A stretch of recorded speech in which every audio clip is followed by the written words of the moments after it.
You know, in any hospital or clinic, there's an invisible war being fought every single minute of every single day. It's a battle against microscopic enemies. And right there on the front lines, you'll find nurses. They are the guardians standing between patients and harm. And their role in stopping infections is, well, it's everything. So here's how we're going to break this down. First, we're going to meet the villain of our story, healthcare-associated infections. Then, we're going to uncover their secret six-step plan, which is called the chain of infection. After that, we'll open up the hero's toolkit and see how to break that chain. We'll zoom in on the most important frontline defenses and then finish up with some of the heavy-duty measures. Let's get into it. All right, so first things first, let's get a really clear look at what we're actually fighting against, and that's something called healthcare-associated infections, or HAIs for short. So what is an HAI? Well, to put it simply, it's an infection that you didn't have when you walked through the hospital doors. And these aren't just small annoyances. We're talking about a massive global health problem. I mean, millions upon millions of patients are affected every year, which means longer hospital stays, way higher costs, and sadly, it can even be fatal. You know, to beat any bad guy, you've got to understand their playbook, right? Well, for infections, that playbook is called the chain of infection. It's basically the step-by-step blueprint that germs follow to get from one place to another.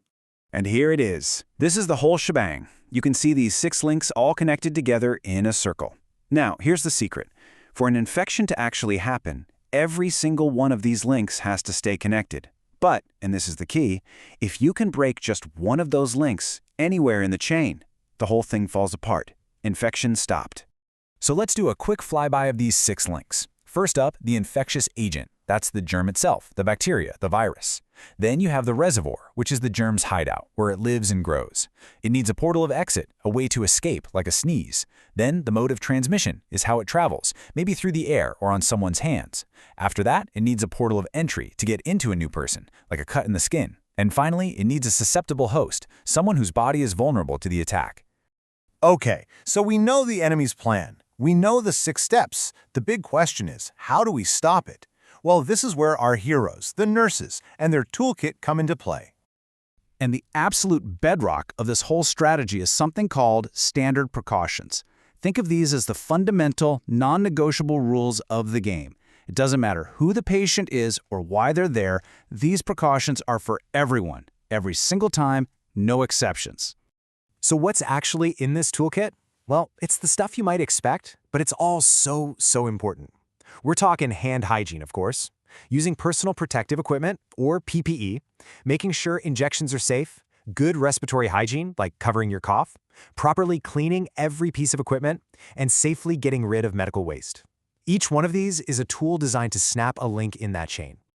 Okay, let's zoom in on a couple of the biggest ones, the real heavy hitters that nurses are using on the front lines, day in and day out.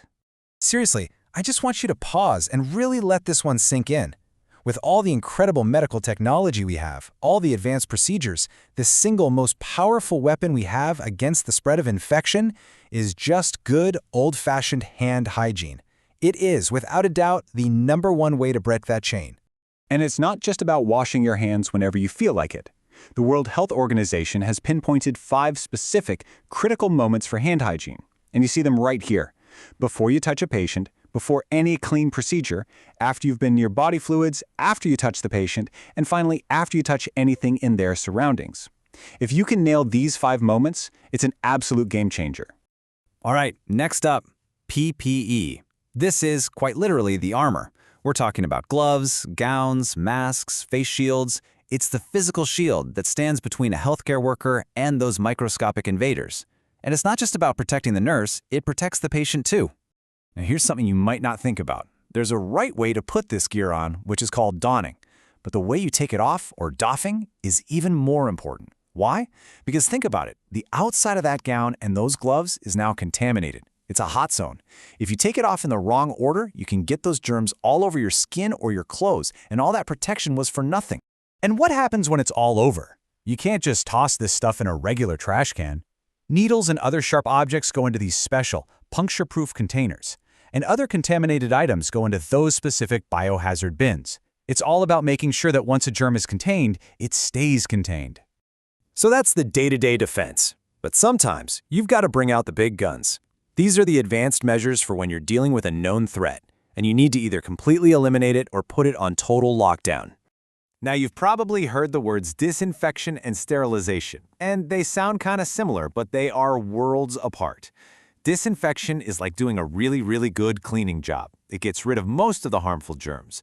But sterilization, that's going scorched earth. It absolutely obliterates all microbial life, even the super tough-to-kill spores. One reduces the threat, the other eliminates it. And what if you know for sure that a patient has a specific contagious disease? That's when you use isolation precautions. It's like adding extra levels of security. You've got contact precautions for germs that spread by touch. Then there are droplet precautions for germs in coughs and sneezes, so you add a mask. And for the really tiny germs that can just hang in the air, you use airborne precautions, and that's when you bring out the heavy-duty respirators. So, when you boil it all down, every single action a nurse takes, from washing their hands at just the right moment to properly disposing of a needle, is a deliberate act of breaking that chain of infection.